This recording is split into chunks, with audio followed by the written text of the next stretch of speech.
आपको तो खुश, जी जी मैं सुन सकता हूं।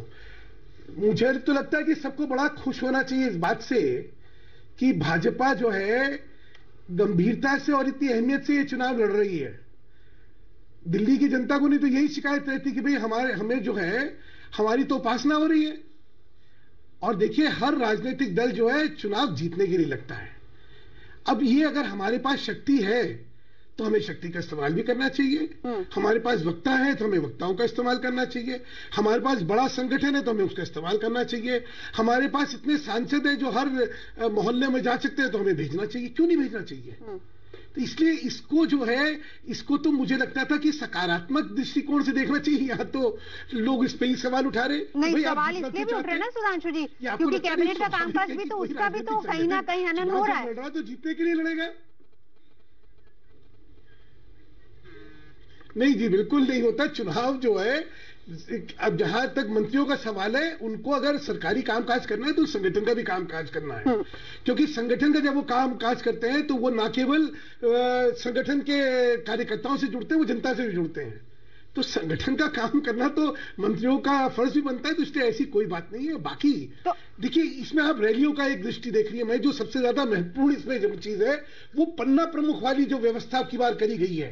आप कल्पना करिए कि हर पन्ने पे जो वोटर लिस्ट होती है उसके पन्ने का एक प्रमुख बना के वो प्रमुख उन पन्ने के जितने लोग हैं उनसे संपर्क करेगा। घर घर जाके एक एक व्यक्ति से संपर्क हो, उससे बातचीत हो, उससे संवाद हो और उसका आशीर्वाद प्राप्त हो। हमारी जो चुनाव की रणनीति है वो ऊपर तो है ही है, नीचे तक हर व्यक्ति तक जाने की है। असली घबराहट तो लोगों को उससे हो रही है जी। क्योंकि पन्ना प्रमुख के माध्यम से जब हम लोग हर व्यक्ति के और हर घर में जाएंगे तो स्वाभाविक तौर पे अपनी बात कह पाएंगे, उनका आशीर्वाद प्राप्त कर पाएंगे। ठीक है, तो हाँ, ये मैं मानता हूं और मैं गर्व से कह सकता हूं कि दिल्ली के चुनाव को लेके भाजपा ने अपनी शक्ति लगाई है और लगाना भी चाहिए। देखिए, अगर हमारे पास कोई व्यक्तित्व नहीं है और हमारे यहाँ कोई प्रभावी नहीं है तो आपको तो बहुत खुश होना चाहिए। बिल्कुल है। वैसे आपकी याददाश्त के लिए प्रियंका जी याद दिलवा दूं कि चाहे श्रीमती इंदिरा गांधी हो, एक सेकंड मैं खत्म कर लूं, चाहे श्रीमती इंदिरा गांधी हो, चाहे श्री राजीव गांधी हो, चाहे मनमोहन सिंह हो, चाहे सोनिया जी हो, चाहे आपके यहाँ जो चेहरा आप लोग जब दिखा सकते थे आपने सारा दिखाया। तब जो आपका कथन है ना कि सरकार में आपको जनता ने भेजा है तो इसलिए सरकार का काम करिए, जनता के साथ संपर्क ना रखिए या कार्यकर्ताओं के साथ नहीं रखिए, तब आप लोग ये बात नहीं मानते थे। आज आप वाकई मानेंगे। क्यों? क्योंकि आपके पास कोई ऐसा चेहरा ही नहीं है जो जनता में और कार्यकर्ताओं के बीच में जाके जो अपनी बात रखे। हमारे पास चेहरा है और प्रूवन चेहरा है। 8 महीने में आपके क्या क्या काम हुए हैं। 8 महीने में होम मिनिस्ट्री के अंदर में जो दिल्ली पुलिस है और जिस तरीके से क्राइम रेट भरा है, महिलाओं को लेकर कोई काम नहीं हुआ है, उससे ही स्पष्ट हो रहा है कि आपका कॉन्फिडेंस लेवल इतना लो है दिल्ली को लेकर, जिसकी वजह से आपको पूरा कैबिनेट लाना पड़ रहा है।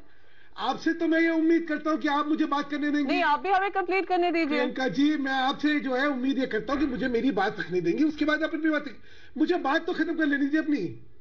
मैंने तो अपनी बात ही नहीं खत्म करी, आप बीच में बोलने लगी। प्लीज आपसे निवेदन है, मेरे को मेरी बात रखने दीजिए, फिर आप जो कहिए करते रहिएगा। हमारी कैबिनेट जो है उसमें इतनी सशक्त कैबिनेट है और इतना आकर्षण है और इतना काम कर रहा है कि हमारे लोग, हमारी केंद्र सरकार की उपलब्धियां, हमारे राज्य में हमारी क्या काम होने वाला है, उन सब की उपलब्धियां लेके जा रहे हैं। और मैंने कहा कि अगर ये चेहरे और ये काम चलने वाले नहीं है तो आपको तो खुश होना चाहिए। आपको इसमें क्या आपत्ति होनी चाहिए? जैसे हम तो कहते हैं कि भैया राहुल गांधी जी को दिखाइए, मनमोहन जी को दिखाइए, सबको दिखाइए। जितना ज्यादा आप दिखाएंगे उतना ज्यादा हमारे को फायदा होगा, क्योंकि ये तो हमारे बेस्ट मैस्केट्स हैं। क्योंकि तुलनात्मक तौर से जैसे ही इनके चेहरे दिखेंगे हमें जो है जनता का इनका जी, हम लोग क्या चेहरा लेके जाते बतलाता हूँ। हम वो चेहरा लेके जा रहे हैं जो चोर नहीं है, जो खुद बीजेपी वाले वो हो रहे हैं, रिवोल्ट कर रहे हैं। ईमानदार प्रशासन दे रहे हैं आपको। एक अब बोल लूं, अब देखिए आप बीच में बोलती हैं तो अच्छा नहीं लगता। आप तो प्रवक्ता हैं, आपसे तो मैं उम्मीद करता हूं कि ये तहजीब आप रखेंगी। बाकी कोई जरा और बोले तो समझ आता है। मुझे मेरी बात रखने दीजिए। देखिए, आप जब बोल रही थी मैं बिल्कुल नहीं बोला। हम चेहरा लेके जा रहे हैं जिसमें एक ईमानदारी दिख रही है। लोग जानते हैं कि यहाँ पे भ्रष्टाचार खत्म हो गया है, और जब वो तुलनात्मक तौर से आपके 10 साल देखते हैं तो उनको लगता है कि हाँ, एक जो सुशासन की कल्पना थी वो हो रही है। हम जा रहे हैं दिखाने की, देखिए कहाँ कीमतें थी और कहाँ कीमतें आ गई नहीं है। हम चाह रहे दिखाने कि हम लोग विकास कर रहे हैं, हम चाह रहे दिखाने कि अंतर्राष्ट्रीय स्तर पर हमारी क्या ख्याति हुई है और आपका क्या हाल था। हम जाने क्या दिखा रहे हैं, हम दिखा रहे हैं एक संवेदनशील सरकार, हम दिखा रहे हैं कि एक जनता के प्रति समर्पित सत्य सुशासन क्या होता है, ये दिखा रहे हैं।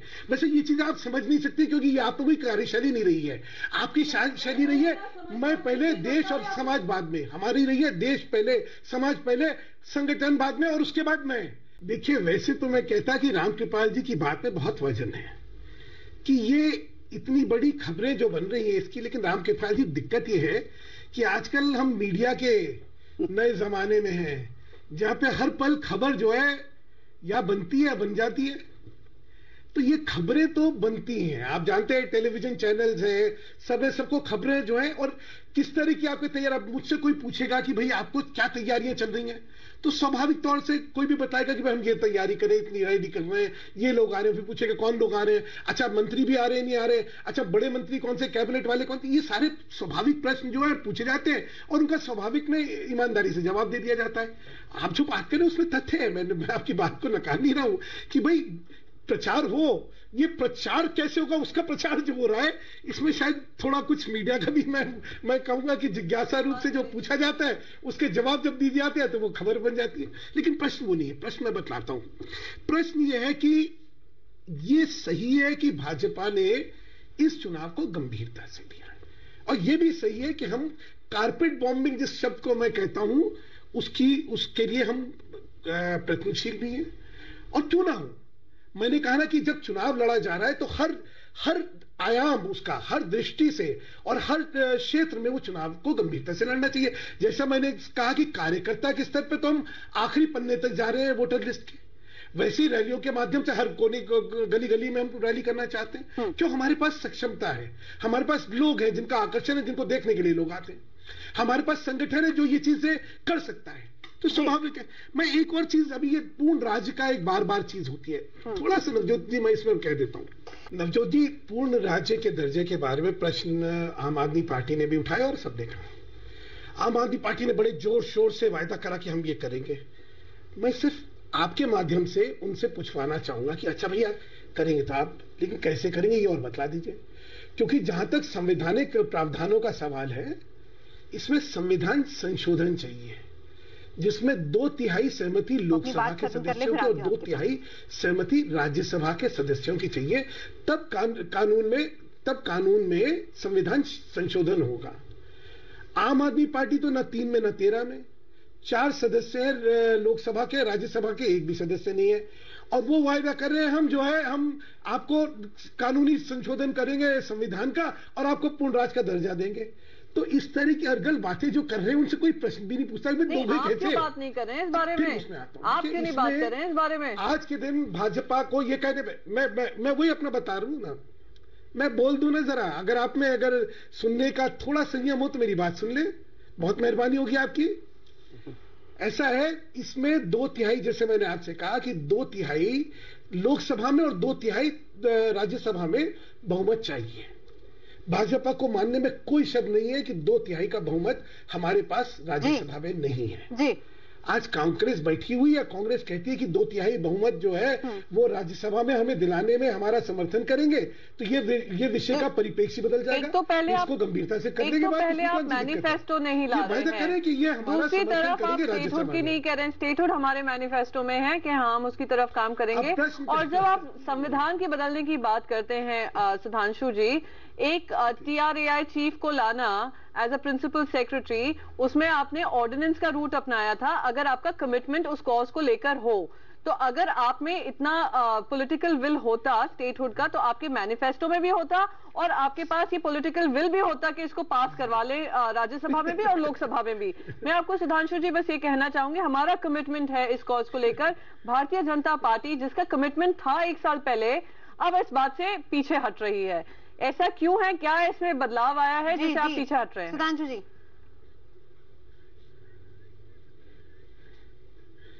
शायद प्रियंका जी को ज्ञान नहीं होगा तो मैं थोड़ा बतला दूं। वैसे ज्ञानता तो इनकी अभी आपने सुन ली थी जब ये कहनी कि हमारे चीफ मिनिस्टर कैंडिडेट, अरे आपकी पार्टी ने उनको चीफ मिनिस्टर कैंडिडेट नहीं डिक्लेयर करा है। हम तो कह रहे करें तो उनको सिर्फ चुनाव समिति का प्रचार का प्रमुख बनाया है। तो कृपा करके दोनों चीजों में गुमराह ना करें। दूसरी बात यह है कि आप जो है स्पष्ट कहिए कि भाई जब राज्यसभा में हम 2/3 बहुमत के लिए आपका समर्थन करेंगे, बोलिए ना, फिर उसका परिप्रेक्ष्य बदल जाएगा, फिर हम लोग तो उसके फिर बात करने को तैयार हो जाएंगे। आप करेंगे, समर्थन करेंगे?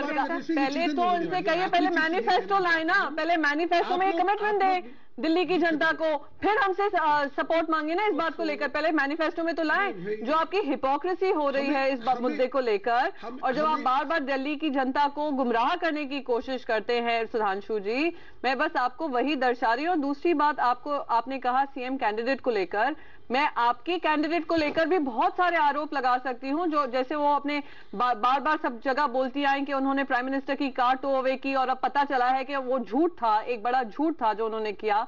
दूसरी चीज मैं पूछना चाहूंगी, वो करप्शन के मुद्दों पे आगे बढ़ी और आज जन लोकपाल को लेकर वो चुप्पी बांधे हुए हैं, सीआईसी कमिश्नर नहीं अपॉइंट किया है उस पर चुप बैठी हुई हैं, महिला सुरक्षा को लेकर चुप बैठी हुई हैं। तो हम आपके चीफ मिनिस्टर कैंडिडेट पे बहुत आरोप लगा सकते हैं। वक्त की कमी है, लास्ट कमेंट सुधांशु जी।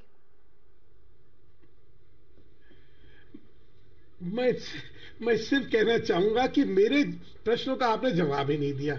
मेरे पास बिल्कुल जवाब है, आप अपने मैनिफेस्टो में लाइए ना, आप मैनिफेस्टो में लाइए, मैंने तो जवाब दे दिया। फिर हम बात करेंगे सपोर्ट की। मैं आपकी बात पूछ रहा हूँ, मैं आपसे पहले पूछ रही हूँ, पहले मैंने वक्त की कमी है, कमिटमेंट दिखा रहे हैं, फिर सपोर्ट की वक्त की कमी